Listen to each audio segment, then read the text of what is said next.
Hello guys, welcome to Tech Tricks tutorial. In today's video, I will show you how to get the multi-snap feature back on Snapchat in 2024. If you're having trouble finding the multi-snap option or it's not working as it should, don't worry. I'll walk you through how to fix it step by step. First, let's check how you usually access multi-snap. Open the Snapchat app and tap the arrow icon on the right side of the camera screen. A menu with options will appear, and normally you'd find multi-snap here. This allows you to take multiple snaps at once and send them. But if you don't see it, here's what you can do to bring it back. Start by clearing the cache in your Snapchat app.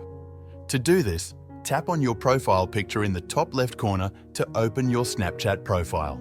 Then, tap the gear icon at the top right to open the settings.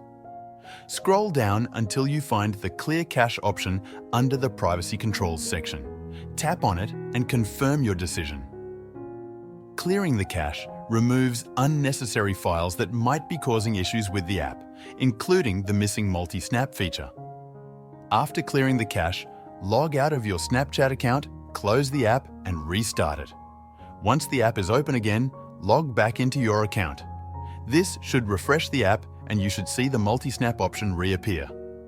Lastly, make sure that your Snapchat app is updated to the latest version. Updates often include fixes and new features, so keeping your app updated will prevent missing any important functions like multi-snap. Thanks for watching this tutorial. If you found this video helpful, please like and subscribe to our channel for more tech tips and tutorials.